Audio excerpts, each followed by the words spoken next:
ದ್ವಿತೀಯ PUC ಅರ್ಥಶಾಸ್ತ್ರದಲ್ಲಿ ನಾವು ಭಾಗ 2ರಲ್ಲಿ ಸಮಗ್ರ ಅರ್ಥಶಾಸ್ತ್ರ. ಈ ಸಮಗ್ರ ಅರ್ಥಶಾಸ್ತ್ರದಲ್ಲಿ ಅಧ್ಯಾಯ 3 ಹಣ ಮತ್ತು ಬ್ಯಾಂಕಿಂಗ್. ಹಣ ಮತ್ತು ಬ್ಯಾಂಕಿಂಗ್ ಅಂತಕ್ಕಂಥ ಅಧ್ಯಾಯದಲ್ಲಿ ಇವತ್ತಿನ ದಿನ ವಾಣಿಜ್ಯ ಬ್ಯಾಂಕ್ಗಳು ಸಾಲ ಅಥವಾ ಪತ್ತು ನಿರ್ಮಾಣ ಮತ್ತು ಹಣದ ಗುಣಕದ ಮಿತಿಗಳು ಅಂತಕ್ಕಂತಹ ಒಂದು ತರಗತಿಯನ್ನ ಇವತ್ತಿನ ದಿನ ನಾವು ನೋಡ್ತೀವಿ. ಈಗಾಗಲೇ ನಾವು ನೋಡಿದೀವಿ ಹಣ ಮತ್ತು ಬ್ಯಾಂಕಿಂಗ್ ನಲ್ಲಿ ಹಣದ ಪೂರೈಕೆಯ ಅಂದ್ರೆ ಏನು ಅನ್ನೋದು ನೋಡಿದೀವಿ. ಸಾರ್ವಜನಿಕರು ಒಂದು ನಿರ್ದಿಷ್ಟ ಸಮಯದಲ್ಲಿ ಸಾರ್ವಜನಿಕರು ತಮ್ಮ ಬಳಿ ಇರತಕ್ಕಂಥ ಹಣವನ್ನ ಚಲಾವಣೆಗೊಳಿಸ್ತಕ್ಕಂಥ ವಾಣಿಜ್ಯ ಬ್ಯಾಂಕ್ಗಳಿರ್ತಕ್ಕಂಥ ಹಣ, ಸಾರ್ವಜನಿಕರ ಬಳಿ ಇರ್ತಕ್ಕಂಥ ಹಣದ ಪ್ರಮಾಣವನ್ನ ನಾವು ಹಣದ ಪೂರೈಕೆ ಅಂತ ಕರಿತೀವಿ. ಹಣದ ಪೂರೈಕೆ ಅಂತ ಹೇಳಿದ್ರೆ ಒಂದು ನಿರ್ದಿಷ್ಟ ಸಮಯದಲ್ಲಿ ಸಾರ್ವಜನಿಕರು ಮತ್ತು ಬ್ಯಾಂಕ್ಗಳ ಬಳಿ ಇರ್ತಕ್ಕಂತಹ ಹಣದ ಪ್ರಮಾಣ ಅಥವಾ ಹಣದ ಮೊತ್ತವನ್ನ ನಾವು ಹಣದ ಪೂರೈಕೆ ಅಂತ ಕರಿತೀವಿ. ಈ ಹಣದ ಪೂರೈಕೆಯ ಮಾಪನಗಳು RBIನ ಪ್ರಕಾರ ಪ್ರಮುಖವಾಗಿ 4 ವಿಭಾಗಗಳನ್ನು ನೋಡ್ತಾ ಇದ್ದೀವಿ. ಒಂದು M1, ಎರಡನೇದಾಗಿರ್ತಕ್ಕಂಥದ್ದು M2, ಮೂರನೇದು M3, ನಾಲ್ಕನೇದು M4 ಅಂತಕ್ಕಂತಹ ಹಣವನ್ನ ನಾವು ನೋಡ್ತಾ ಇದ್ದೀವಿ. ಹೀಗೆ ಹಣದ ಮಾಪನಗಳನ್ನ ನಾವು ತಿಳ್ಕೊಂಡಿದ್ದೀವಿ.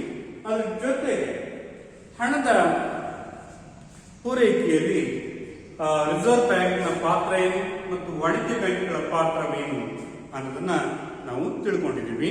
ಇವತ್ತು ದಿವಸ ವಾಣಿಜ್ಯ ಬ್ಯಾಂಕ್ಗಳು ಹಣವನ್ನು ಹೇಗೆ ಸೃಷ್ಟಿಸುತ್ತವೆ ಅಥವಾ ಸಾಲದ ಹಣದ ನಿರ್ಮಾಣದಲ್ಲಿ ವಾಣಿಜ್ಯ ಬ್ಯಾಂಕ್ಗಳು ಹಣದ ಗುಣಕವನ್ನು ಹೇಗೆ ಹೆಚ್ಚಿಸುತ್ತವೆ ಅನ್ನೋದನ್ನ ತಿಳ್ಕೊಳ್ತಾ ಇದ್ದೀವಿ. ಈಗ ನೋಡಿ, ಈಗಾಗಲೇ ನಮಗೆ ಗೊತ್ತಾಗಿರ್ತಕ್ಕಂಥದ್ದು ರಿಸರ್ವ್ ಬ್ಯಾಂಕ್ ಆಫ್ ಇಂಡಿಯಾ ಅಥವಾ ಭಾರತದ ಹಣಕಾಸು ಪ್ರಾಧಿಕಾರ ಅಂತಕ್ಕಂಥದ್ದು ನೋಟುಗಳನ್ನ ಮುದ್ರಿಸಿ ಚಲಾವಣೆಗೆ ತರುತ್ತದೆ.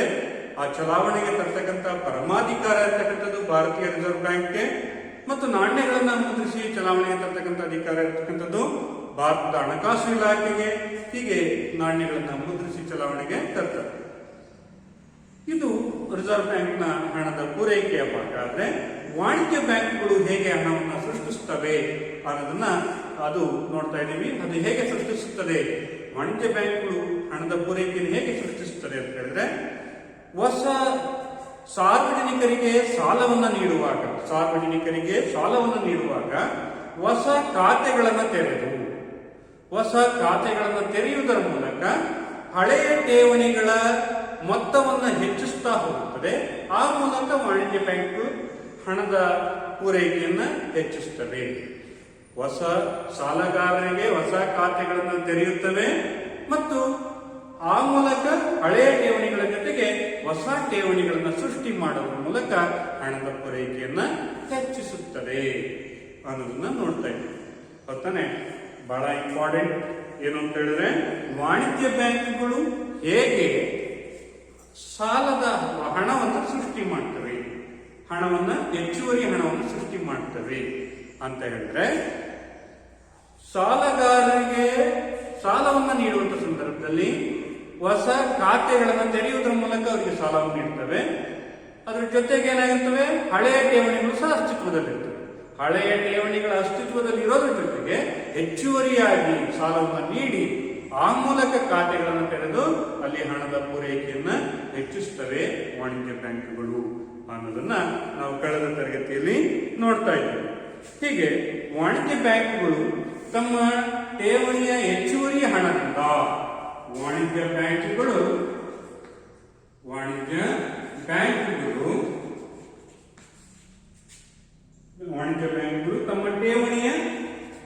ತಮ್ಮ ಠೇವಣಿಯ ಹೆಚ್ಚುವರಿ ಹಣದಿಂದ ಸಾಲವನ್ನು ಸೃಷ್ಟಿಸುತ್ತವೆ. ಅಥವಾ ಸಾಲವನ್ನು ನೀಡುತ್ತವೆ. ವಾಣಿಜ್ಯ ಬ್ಯಾಂಕ್ಗಳು ಮುಖ್ಯ ಉದ್ದೇಶ ಏನಪ್ಪಾ ಅಂದ್ರೆ ಲಾಭ ಗಳಿಸೋದೇ ವಾಣಿಜ್ಯ ಬ್ಯಾಂಕಿನ ಮುಖ್ಯ ಉದ್ದೇಶ. ಇದಕ್ಕಾಗಿ ಏನ್ ಮಾಡುತ್ತೆ, ಸಾರ್ವಜನಿಕರಿಂದ ಠೇವಣಿಯನ್ನು ಸ್ವೀಕರಿಸುತ್ತದೆ. ಹೀಗೆ ಸ್ವೀಕರಿಸತಕ್ಕಂಥ ಠೇವಣಿಯ ಹೆಚ್ಚುವರಿ ಹಣದಿಂದ ಆ ಹಣವನ್ನು ಸಾಲಗಾರರಿಗೆ ಸಾಲವನ್ನು ನೀಡುತ್ತೆ. ಸಾಲವನ್ನು ನೀಡುವಂತ ಸಂದರ್ಭದಲ್ಲಿ ಅದು ಹೊಸ ಖಾತೆಗಳನ್ನು ತೆರೆಯುತ್ತದೆ. ಹೊಸ ಖಾತೆಗಳನ್ನ ವಿಸ್ತರಿಸುವುದರ ಮೂಲಕ ಸಾಲದ ಹಣವನ್ನ ವಾಣಿಜ್ಯ ಬ್ಯಾಂಕ್ಗಳು ಹೆಚ್ಚಿಸ್ತಾ ಹೋಗುವುದರ ಮೂಲಕ ವಾಣಿಜ್ಯ ಬ್ಯಾಂಕ್ಗಳು ಹೆಚ್ಚು ಹೆಚ್ಚು ಲಾಭವನ್ನ ಗಳಿಸುತ್ತವೆ ಅನ್ನೋದು ಈ ಒಂದು ವಿಚಾರ. ಈಗ ಸಾಲವನ್ನು ನೀಡುತ್ತಾ ಇದ್ದಾವೆ, ಈ ಹೆಚ್ಚುವರಿ ಠೇವಣಿಗಳ ನಿರ್ಮಾಣ ಆಗ್ತದೆ. ಇದರ ಪರಿಣಾಮ ಏನಾಗ್ತವೆ? ಹೆಚ್ಚುವರಿ ಠೇವಣಿಗಳು, ಹೆಚ್ಚುವರಿ ಠೇವಣಿಗಳ ನಿರ್ಮಾಣ ಆಗ್ತದೆ. ಠೇವಣಿಗಳ ನಿರ್ಮಾಣ, ಈ ಹೆಚ್ಚುವರಿ ಠೇವಣಿಗಳನ್ನ ನಿರ್ಮಿಸುವುದರ ಮೂಲಕ ವಾಣಿಜ್ಯ ಬ್ಯಾಂಕ್ಗಳು ಹಣದ ಪೂರೈಕೆಯನ್ನ ಹೆಚ್ಚಿಸುತ್ತಾ ಹೋಗುತ್ತವೆ. ಹೀಗೆ ವಾಣಿಜ್ಯ ಬ್ಯಾಂಕ್ಗಳು ಸೃಷ್ಟಿಸುವ ಹೆಚ್ಚುವರಿ ಸಾಲ ಅಥವಾ ಹೆಚ್ಚುವರಿ ಠೇವಣಿಗಳಿಗೆ ಒಂದು ಮಿತಿ ಇದೆ. ವಾಣಿಜ್ಯ ಬ್ಯಾಂಕ್ಗಳು ಹೆಚ್ಚುವರಿ ಠೇವಣಿಗಳ ಮೂಲಕ ಸಾಲವನ್ನ ಸೃಷ್ಟಿಸುವುದಕ್ಕೆ ಒಂದು ಮಿತಿ ಇದೆ. ಆ ಮಿತಿಯನ್ನ RBI ಭಾರತೀಯ ರಿಸರ್ವ್ ಬ್ಯಾಂಕ್ ಅಂತಕ್ಕಂಥದ್ದು ಮಿತಿಯನ್ನ ವಾಣಿಜ್ಯ ಬ್ಯಾಂಕ್ಗಳಿಗೆ ವಿಧಿಸುತ್ತದೆ. ಈ ಮಿತಿಯನ್ನು ನಾವು ಕರಿತೀವಿ ಮೀಸಲು ಅಗತ್ಯ ಮೀಸಲು ಹಣ ಅಂತ ಹೇಳಿ ಕರಿತೀವಿ. ಯಾವುದೇ ವಾಣಿಜ್ಯ ಬ್ಯಾಂಕ್ಗಳು ಮಿತಿ ಮೀರಿದ ಸಾಲವನ್ನ ನೀಡುವುದಿಲ್ಲ. ಮಿತಿ ಮೀರಿದ ಸಾಲವನ್ನು ನೀಡಿಲ್ಲ ಎಂಬುದನ್ನು ಖಾತ್ರಿಪಡಿಸಿಕೊಳ್ಳಲು ರಿಸರ್ವ್ ಬ್ಯಾಂಕ್ ಅನುಸರಿಸುವ ಅಥವಾ RBI ಅನುಸರಿಸುವ ನೀತಿಗಳನ್ನೇ ಅಗತ್ಯ ಮೀಸಲು ಅನುಪಾತ ಅಂತ ಹೇಳ್ತೀವಿ. ಅಗತ್ಯ ಮೀಸಲು ಅನುಪಾತ ಅಗತ್ಯ ಮೀಸಲು ಅನುಪಾತ ಅಂತ ಕರೀತೀವಿ. ನೋಡಿ, ನಾನು ಹೇಳ್ತಾ ಇರ್ತಕ್ಕಂಥ ವಿಚಾರ ಇಷ್ಟನೇ. ವಾಣಿಜ್ಯ ಬ್ಯಾಂಕ್ಗಳು ಹೇಗೆ ಸಾಲದ ಹಣವನ್ನು ಸೃಷ್ಟಿ ಮಾಡ್ತವೆ ಅಂತ. ವಾಣಿಜ್ಯ ಬ್ಯಾಂಕ್ಗಳು ಹೇಗೆ ಸಾಲ ಸೃಷ್ಟಿ ಮಾಡ್ತವೆ ಅಂತ ಹೇಳಿದ್ರೆ, ಸಾರ್ವಜನಿಕರಿಂದ ಸ್ವೀಕರಿಸುವಂತಹ ಠೇವಣಿಯನ್ನು ಸ್ವೀಕರಿಸುತ್ತವೆ. ಹೀಗೆ ಬಂದಂತಹ ಹೆಚ್ಚುವರಿ ಠೇವಣಿ ಹಣದಿಂದ ಸಾರ್ವಜನಿಕರಿಗೆ ಸಾಲವನ್ನು ಕೊಡುತ್ತದೆ. ಹೀಗೆ ಸಾಲವನ್ನು ಕೊಡುವಂತಹ ಸಂದರ್ಭದಲ್ಲಿ ಹೆಚ್ಚುವರಿ ಠೇವಣಿಗಳನ್ನ ಅಥವಾ ಹೆಚ್ಚುವರಿ ಖಾತೆಗಳನ್ನು ಸೃಷ್ಟಿಸುತ್ತದೆ. ಆ ಮೂಲಕ ವಾಣಿಜ್ಯ ಬ್ಯಾಂಕ್ಗಳು ಹಣದ ಪೂರೈಕೆಯನ್ನ ಹೆಚ್ಚಿಸುತ್ತವೆ. ಹೀಗೆ ವಾಣಿಜ್ಯ ಬ್ಯಾಂಕ್ಗಳು ಹೆಚ್ಚಿಸುವ ಸಾಲದ ಹಣದ ಮೇಲೆ ರಿಸರ್ವ್ ಬ್ಯಾಂಕ್ ನ ಮಿತಿ ಇರುತ್ತದೆ. ಆ ಮಿತಿಯನ್ನು ನಾವೇನು ಕರಿತೀವಿ? ಅಗತ್ಯ ಮೀಸಲು ಅನುಪಾತ. ಅಗತ್ಯ ಮೀಸಲು ಅನುಪಾತ ಅಂತ ಹೇಳಿದ್ರೆ, ಯಾವುದೇ ವಾಣಿಜ್ಯ ಬ್ಯಾಂಕ್ಗಳು ಮಿತಿ ಮೀರಿದ ಸಾಲವನ್ನ ನೀಡಿಲ್ಲ ಎಂಬುದನ್ನ ಖಾತರಿಪಡಿಸಿಕೊಳ್ಳಲು ರಿಸರ್ವ್ ಬ್ಯಾಂಕ್ ಅನುಸರಿಸುವಂತಹ ತಂತ್ರಗಳನ್ನೇ ಅಥವಾ ಕಾರ್ಯ ಸಾಧನಗಳನ್ನೇ ಮೀಸಲು ಅಗತ್ಯ ಅಥವಾ ಅಗತ್ಯ ಮೀಸಲು ಅನುಪಾತ ಅಂತ ಹೇಳಿ ಕರೀತೀವಿ. ಈ ಅಗತ್ಯ ಮೀಸಲು ಅನುಪಾತದಲ್ಲಿ ಪ್ರಮುಖವಾಗಿ 2 ವಿಧಾನಗಳನ್ನ ಅದು ಅನುಸರಿಸುತ್ತದೆ. ಒಂದು ನಗದು ಮೀಸಲು ಅನುಪಾತ. ನಗದು ಮೀಸಲು ಅನುಪಾತ ಅಂತ ಕರಿತೀವಿ. ಇದನ್ನ CRR ಅಂತ ಹೇಳ್ತೀವಿ.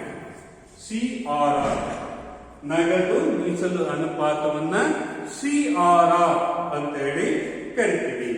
CRR ಅಂತ ಹೇಳಿದ್ರೆ cash reserve ratio. Cash reserve ratio ಅಂತ ಹೇಳಿ ಒಂದು. ಇನ್ನು ಎರಡನೇದಾಗಿರ್ತಕ್ಕಂಥದ್ದು ಶಾಸನಬದ್ಧ ಮೀಸಲು ಅನುಪಾತ.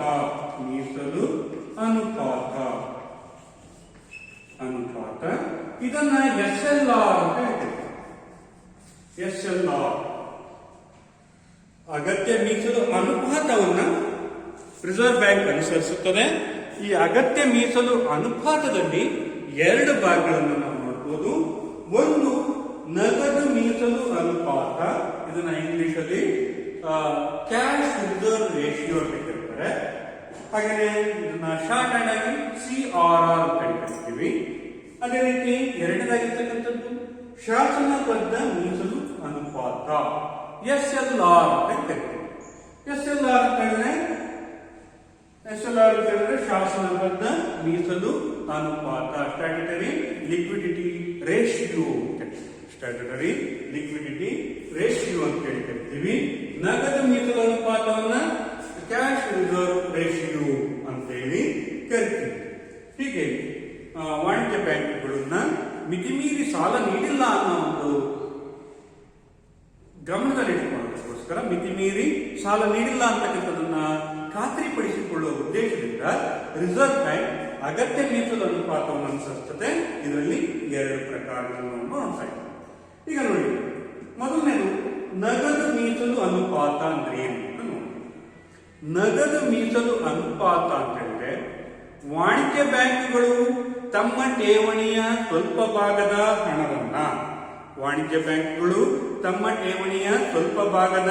ಹಣವನ್ನ ಕೇಂದ್ರ ಬ್ಯಾಂಕ್ ಅಥವಾ ರಿಸರ್ವ್ ಬ್ಯಾಂಕಿನಲ್ಲಿ ಠೇವಣಿಯಾಗಿ ಮೀಸಲಿಡುವುದಕ್ಕೆ ನಗದು ಮೀಸಲು ಅನುಪಾತ ಎನ್ನುತ್ತೇವೆ.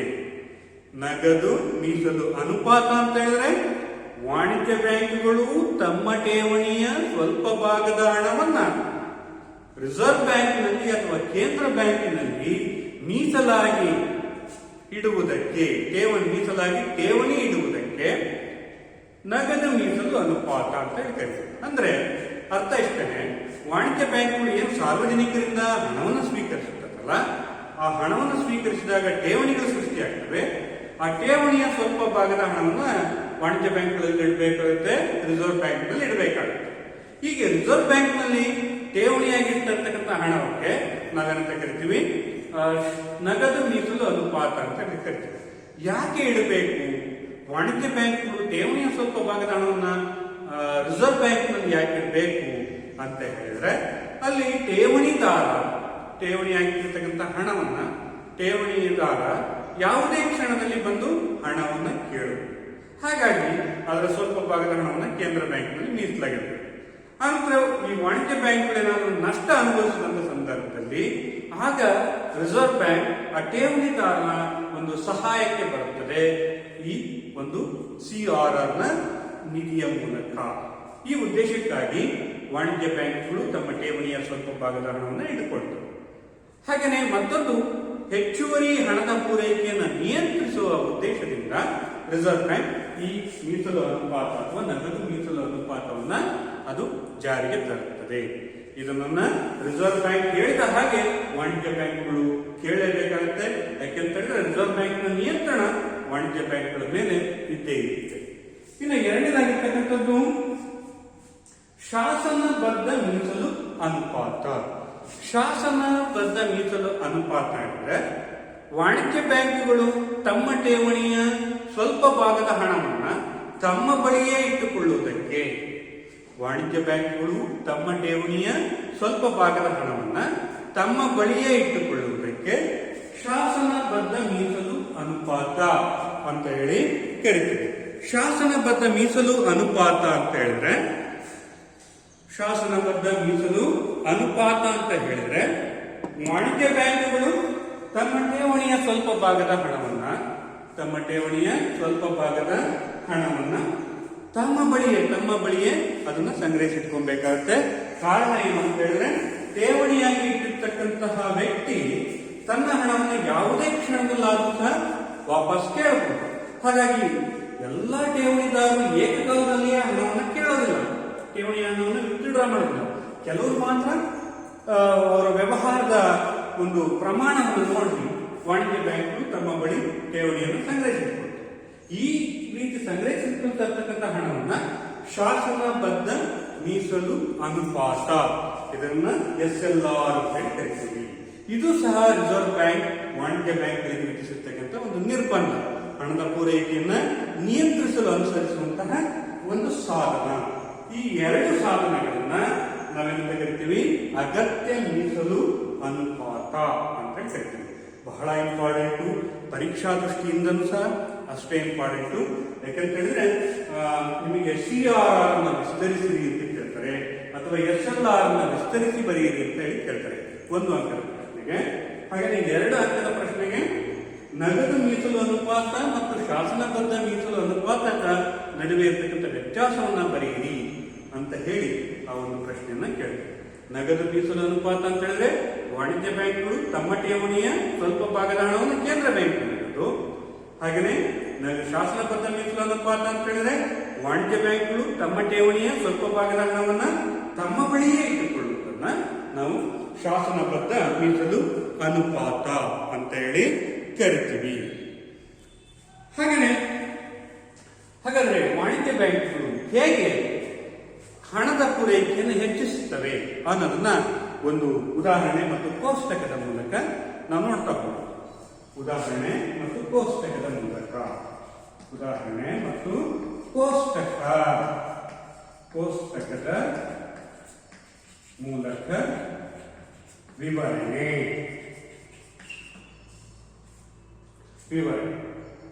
ವಾಣಿಜ್ಯ ಬ್ಯಾಂಕ್ಗಳು ಹೇಗೆ ಸಾಲದ ಹಣವನ್ನ ಅಥವಾ ಪತ್ತು ನಿರ್ಮಾಣ, ಸಾಲ ಅನ್ನೋದಕ್ಕೆ ಇನ್ನೊಂದು ವರ್ಡ್ ಏನಪ್ಪ ಅಂತ ಹೇಳಿದ್ರೆ ಪತ್ತು. ನೋಡಿ ಇಲ್ಲಿ ಪತ್ತು ಅಂತ ಬರ್ತದೆ. ಪತ್ತು ಕ್ರೆಡಿಟ್ ಕ್ರಿಯೇಷನ್ ಅಥವಾ ಸಾಲದ ನಿರ್ಮಾಣ, ಪತ್ತು ನಿರ್ಮಾಣ ಅಂತ ಹೇಳಿ ನಾವು ಇದು ವಾಣಿಜ್ಯ ಬ್ಯಾಂಕ್ ಹೇಗೆ ಸಾಲದ ಹಣವನ್ನು ಹೆಚ್ಚಿಸುತ್ತದೆ ಅನ್ನೋದನ್ನ ಒಂದು ಉದಾಹರಣೆ ಮತ್ತು ಕೋಷ್ಟಕದ ಮೂಲಕ ನಾವು ನೋಡ್ತಾ ಹೋಗೋಣ. ಈ ಕೋಷ್ಟಕದಲ್ಲಿ ಹಣದ ಗುಣಕದ ಪ್ರಕ್ರಿಯೆ ಅಂತ ಹೇಳ್ತೀವಿ. ಹಣದ ಗುಣಕದ ಪ್ರಕ್ರಿಯೆ.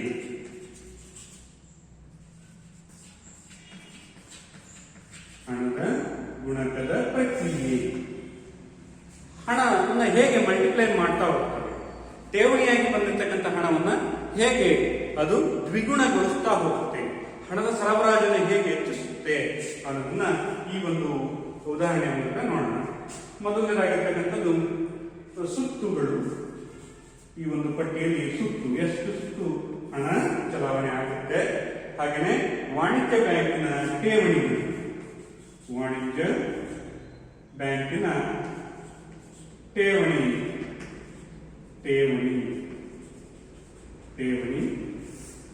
ಹಾಗೆಯೇ ಮೀಸಲು, ಅಗತ್ಯ ಮೀಸಲು. ನಾನು ಎರಡನ್ನೂ ಸಹ ಇದರಲ್ಲೇ ಬರೆಯುತ್ತೀನಿ. ಅಗತ್ಯ ಮೀಸಲು. ಹಾಗೆಯೇ ಬ್ಯಾಂಕ್ ನೀಡಿದಂತ ಸಾಲ. ಹೀಗೆ ನಾವು ಈ ಒಂದು ಕೋಷ್ಟಕದಲ್ಲಿ ನೋಡ್ತಾ ಹೋಗೋಣ. ಈ ಕೋಷ್ಟಕ ಏನನ್ನು ವಿವರಿಸ್ತಾ ಇದೆ? ಹಣದ ಗುಣಕದ ಪ್ರಕ್ರಿಯೆಯನ್ನು ವಿವರಿಸ್ತದೆ.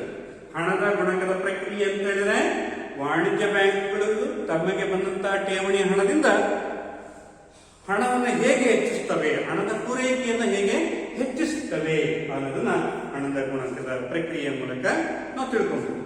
ಈಗ ಉದಾಹರಣೆಗೆ ಮೊದಲನೇದಾಗಿ ಲೀಲಾ ಅಂತಕ್ಕಂತಹ ಒಬ್ಬ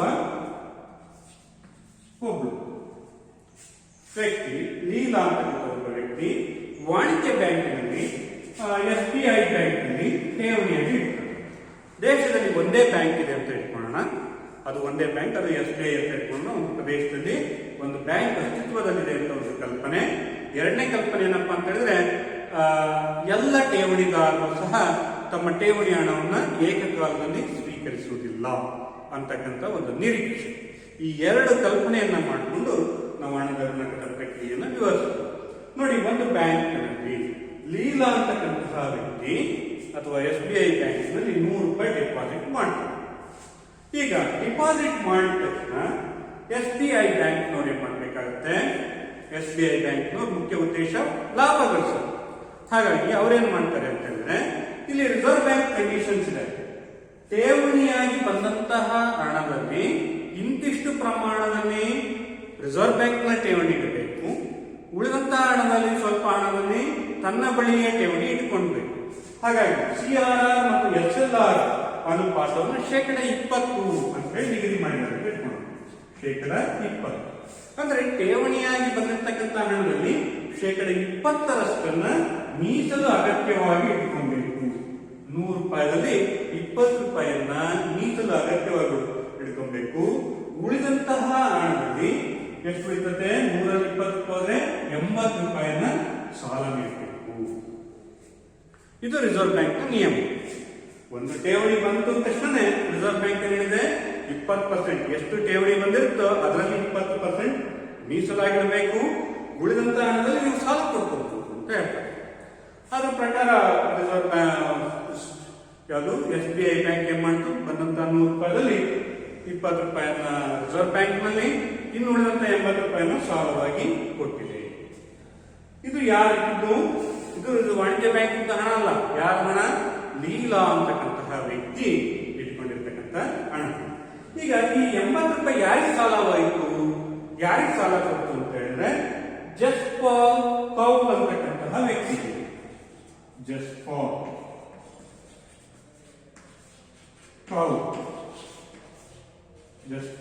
ಕೌಲ್ ಅಂತಕ್ಕಂಥ ವ್ಯಕ್ತಿಗೆ ಸಾಲವಾಗಿ ಕೊಟ್ಟು, ಲೀಲಾ ಇಟ್ಟಿರ್ತಕ್ಕಂತಹ 100 ರೂಪಾಯಿದಲ್ಲಿ ವಾಣಿಜ್ಯ ಬ್ಯಾಂಕ್ 20 ರೂಪಾಯಿ ತನ್ನ ಬಳಿ ಇಟ್ಕೊಟ್ಟು ಉಳಿದಂತ 80 ರೂಪಾಯಿನ ಯಾರಿಗೆ ಸಾಲ ಕೊಟ್ಟಿದೆ? ಜಸ್ಪಾಲ್ ಕೌಲ್ಗೆ ಕೊಡು. ಅಂದ್ರೆ ಇಲ್ಲಿ ನಮಗೆ ಸ್ಪಷ್ಟ ಆಗ್ತಾ ಇದೆ, ಯಾವುದೇ ವಾಣಿಜ್ಯ ಬ್ಯಾಂಕು ತಮ್ಮ ಹಣವನ್ನ ಕೊಡೋದಿಲ್ಲ. ಯಾರು ಠೇವಣಿಯಾಗಿಟ್ಟಿರ್ತಾರೋ ಆ ಠೇವಣಿ ಹಣವನ್ನೇ ಸಾಲವಾಗಿ ಕೊಡ್ತಾರೆ. ಈಗ ಜಸ್ಪಾಲ್ ಕೌಲ್ ಏನ್ ಮಾಡಿದ, ಈ ಹಣವನ್ನು ತೆಗೆದುಕೊಂಡು ಈ 80 ರೂಪಾಯಿ ಹಣವನ್ನು ತೆಗೆದುಕೊಂಡು ಇಲ್ಲಿ ಮತ್ತೆ ಬ್ಯಾಂಕ್ ನಲ್ಲಿ ಡಿಪಾಸಿಟ್ ಮಾಡ್ತಾರೆ. 80 ರೂಪಾಯಿ ತಗೊಂಡ್ಬಂದು ಮತ್ತೆ ಬ್ಯಾಂಕ್ ನಲ್ಲಿ ಡಿಪಾಸಿಟ್ ಮಾಡ್ತಾನೆ. ಈ 80 ರೂಪಾಯಿದಲ್ಲಿ ಏನ್ ಮಾಡ್ಬೇಕಾಗುತ್ತೆ, ಆ ರಿಸರ್ವ್ ಬ್ಯಾಂಕ್ ನ ಕಂಡೀಷನ್ಸ್ ಏನಿದೆ, CRR ಮತ್ತು SLR ಅನುಪಾತ ಅಥವಾ ಅಗತ್ಯ ಮೀಸಲು ಅನುಪಾತ 20% ಅಂತ ಹೇಳಿದ್ರೆ 16 ರೂಪಾಯಿ ಮತ್ತು 16 ರೂಪಾಯಿನ ಎಲ್ಲಿರ್ತದೆ, ರಿಸರ್ವ್ ಬ್ಯಾಂಕ್ ನ ಬಳಿ ಇರ್ತದೆ. ಉಳಿದಂತಹ 64 ರೂಪಾಯಿನ ಸಾಲವಾಗಿ ನೀಡುತ್ತದೆ. ಉಳಿದಂತಹ 64 ರೂಪಾಯಿನ ಸಾಲವಾಗಿ ನೀಡುತ್ತದೆ. ಈ 80 ರೂಪಾಯಿ ಯಾರು? ಜಸ್ಪಾಲ್ ಕೌಲ್ ಅಂತ. 80 ರೂಪಾಯಿನ ಹಣವನ್ನು ಠೇವಣಿಯಾಗಿದ್ದು ಜಸ್ಪಾಲ್ ಕೌಲ್. ಹಾಗೆಯೇ ಈ 64 ರೂಪಾಯಿ ಸಾಲ ಯಾರಿಗೆ ಕೊಡುತ್ತೆ? ಜುನೈದ್ಗೆ ಸಾಲ ಕೊಡುತ್ತದೆ. ಜುನೈದ್ಗೆ ಸಾಲವಾಗಿ ನೀಡುತ್ತದೆ. ಜುನೈದ್ಗೆ ಸಾಲವಾಗಿ ನೀಡುತ್ತದೆ. ಜಸ್ಪಾಲ್ ಲೀಲಾ ಏನ್ ಮಾಡಿದ್ರು, 100 ರೂಪಾಯಿ ಠೇವಣಿ ಇಟ್ಟರು. ಈ 100 ರೂಪಾಯಿ ಠೇವಣಿ ಇಟ್ಟಾಗ 20% ರಿಸರ್ವ್ ಬ್ಯಾಂಕ್ ಇಟ್ಟರು. ಉಳಿದ 80 ರೂಪಾಯಿಯನ್ನ ವಾಣಿಜ್ಯ ಬ್ಯಾಂಕ್ ಏನ್ ಮಾಡಿದ್ರು, ಜಸ್ಪಾಲ್ ಕೌಲ್ ಸಾಲ ಕೊಟ್ಟರು. ಜಸ್ಪಾಲ್ ಕೌಲ್ ಏನ್ ಮಾಡಿದ್ರು, ಅವ್ರು ಮತ್ತೆ ಬಂದು ಬ್ಯಾಂಕ್ ನಲ್ಲಿ 80 ರೂಪಾಯಿ ಡಿಪಾಸಿಟ್ ಮಾಡ್ತಾರೆ. 80 ರೂಪಾಯಿ ಡಿಪಾಸಿಟ್ ಆದ ತಕ್ಷಣ 16 ರೂಪಾಯಿಯನ್ನ ರಿಸರ್ವ್ ಬ್ಯಾಂಕ್ ನಲ್ಲಿ ಇಡ್ತಾರೆ. ಹಾಗೆಯೇ ಉಳಿದಂತಹ 80 ರೂಪಾಯಿನಲ್ಲಿ 16 ರೂಪಾಯಿ ಹೋದ್ರೆ ಇನ್ನು 64 ರೂಪಾಯಿಯನ್ನ ಸಾಲವಾಗಿ ಕೊಡ್ತಾರೆ. ಯಾರಿಗೆ ಸಾಲ ಕೊಡ್ತಾರೆ? ಈ ಜುನೈದ್ಗೆ ಸಾಲ ಕೊಡ್ತಾರೆ. ಈ ಜುನೈದ್ ಏನ್ ಮಾಡಿದ, ಆ 64 ರೂಪಾಯಿ ತಗೊಂಡ್ಬಂದು ವಾಣಿಜ್ಯ ಬ್ಯಾಂಕ್ ನಲ್ಲಿ ಡಿಪಾಸಿಟ್ ಮಾಡ್ತಾರೆ. ವಾಣಿಜ್ಯ ಬ್ಯಾಂಕ್ ನಲ್ಲಿ ಡಿಪಾಸಿಟ್ ಆದ ತಕ್ಷಣ ವಾಣಿಜ್ಯ ಬ್ಯಾಂಕ್ ಏನ್ ಮಾಡುತ್ತೆ, ಈ 64 ರೂಪಾಯಿನಲ್ಲಿ 20% ಅಂತ ಹೇಳಿದ್ರೆ 12.8 ರೂಪಾಯಿಯನ್ನ 12 ರೂಪಾಯಿ 80 ಪೈಸೆಯನ್ನ ರಿಸರ್ವ್ ಬ್ಯಾಂಕ್ ನಲ್ಲಿ ಮತ್ತು ತನ್ನ ಬಳಿ ಮೀಸಲಾಗಿ ಕೊಡುತ್ತೆ.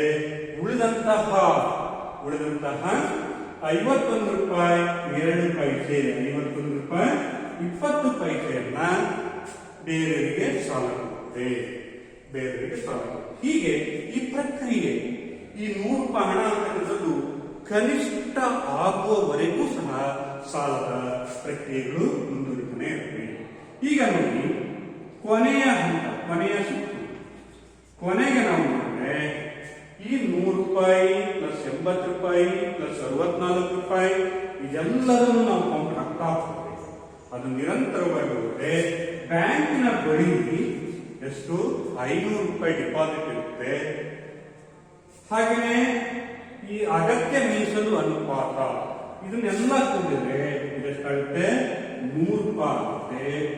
ಹಾಗೆಯೇ ಸಾಲದ ಸೃಷ್ಟಿ ಎಷ್ಟಾಗುತ್ತದೆ, 400 ರೂಪಾಯಿ ಆಗುತ್ತದೆ. 400 ರೂಪಾಯಿ ಆಗುತ್ತದೆ. ಹೀಗೆ ಲೀಲಾ ಪ್ರಾರಂಭದಲ್ಲಿ ಇಟ್ಟಂತಹ ಹಣ ಎಷ್ಟು ಠೇವಣಿ ಇಟ್ಟಿದ್ದು ಬರೀ 100 ರೂಪಾಯಿ. ಈ 100 ರೂಪಾಯಿ ಹಣದಲ್ಲಿ ವಾಣಿಜ್ಯ ಬ್ಯಾಂಕ್ಗಳ ಬಳಿ ಮತ್ತು ರಿಸರ್ವ್ ಬ್ಯಾಂಕ್ನ ಬಳಿ ಉಳಿದಿರ್ತಕ್ಕಂಥ ಹಣ 100 ರೂಪಾಯಿ. ಆದರೆ ಅದರಿಂದ ಸೃಷ್ಟಿಯಾಗಿರ್ತಕ್ಕಂಥ ಸಾಲದ ಹಣ ಒಟ್ಟಷ್ಟು 400 ರೂಪಾಯಿ. ಅಂದ್ರೆ 100 ರೂಪಾಯಿ ಠೇವಣಿಯಾಗಿ ಇಟ್ಕೊಂಡು ಸ್ವೀಕರಿಸಿದಂತ ಒಂದು ವಾಣಿಜ್ಯ ಬ್ಯಾಂಕು ಅದರ ಮೇಲೆ ಎಷ್ಟು ಹಣವನ್ನು ಸೃಷ್ಟಿ ಮಾಡಿದೆ? 4 ಪಟ್ಟು ಹಣವನ್ನು ಸೃಷ್ಟಿ ಮಾಡಿದೆ. ಹೀಗೆ ವಾಣಿಜ್ಯ ಬ್ಯಾಂಕ್ಗಳು ಸಾಲವನ್ನು ಸೃಷ್ಟಿ ಮಾಡಿ ಹಣದ ಪೂರೈಕೆಯನ್ನು ಹೆಚ್ಚಿಸುತ್ತವೆ. ಹಣದ ಪೂರೈಕೆಯನ್ನ ಹೀಗೆ ಹೆಚ್ಚಿಸ್ತಾ ಹೋಗುತ್ತೆ ಹಣದುಬ್ಬರಗಳು ಸಂಭವಿಸಬಹುದು. ಹಣದುಬ್ಬರ ಅಂತ ಹೇಳಿದ್ರೆ ವಸ್ತುಗಳ ಬೆಲೆಗಳು ಹೆಚ್ಚಾಗಬಹುದು.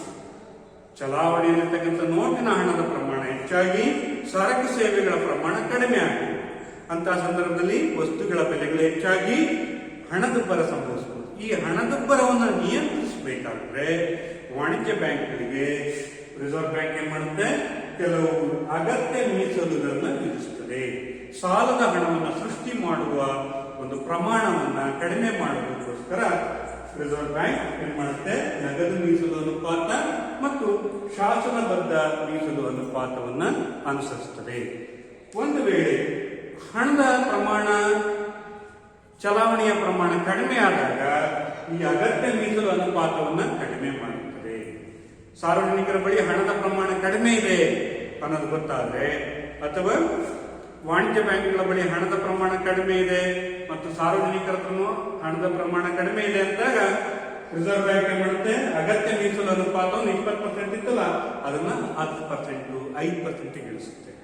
ಅದೇ ಹಣದುಬ್ಬರ ಸಂಭವಿಸಿದೆ, ವಸ್ತುಗಳ ಬೆಲೆಗಳು ನಿರಂತರವಾಗಿ ಹೆಚ್ಚಾಗ್ತಾ ಇದ್ದಾವೆ, ಇದರಿಂದ ಬಡವರಿಗೆ ತೊಂದರೆ ಆಗ್ತಾ ಇದೆ ಅನ್ನೋದೇನಾದ್ರೂ ಗಮನಕ್ಕೆ ಬಂತು ಅಂದ್ರೆ ಆಗ ರಿಸರ್ವ್ ಬ್ಯಾಂಕ್ ಏನ್ ಮಾಡುತ್ತೆ? ಅಗತ್ಯ ಮೀಸಲು ಅನುಪಾತವನ್ನು ಹೆಚ್ಚಿಸುತ್ತದೆ. ಆಗ ವಾಣಿಜ್ಯ ಬ್ಯಾಂಕ್ ಠೇವಣಿಯ ಹಣದಲ್ಲಿ ಸೃಷ್ಟಿಸುವ ಸಾಲದ ಪ್ರಮಾಣ ಕಡಿಮೆ ಆಗ್ತಾ ಹೋಗುತ್ತೆ. ಆ ಮೂಲಕ ಸಮಾಜದಲ್ಲಿ ಅಥವಾ ಆರ್ಥಿಕತೆಯಲ್ಲಿ ಚಲಾವಣೆಯಲ್ಲಿರ್ತಕ್ಕಂಥ ಹಣವನ್ನ ನಿಯಂತ್ರಣ ಮಾಡ್ತಾ ಹೋಗುತ್ತೆ. ಈ ತಂತ್ರವನ್ನು ಅನುಸರಿಸಿ ವಾಣಿಜ್ಯ ಬ್ಯಾಂಕ್ಗಳ ಒಂದು ಸಾಲದ ಸೃಷ್ಟಿಗೆ ನಿರ್ಬಂಧಗಳನ್ನ ರಿಸರ್ವ್ ಬ್ಯಾಂಕ್ ವಿಧಿಸ್ತಾ ಹೋಗುತ್ತದೆ.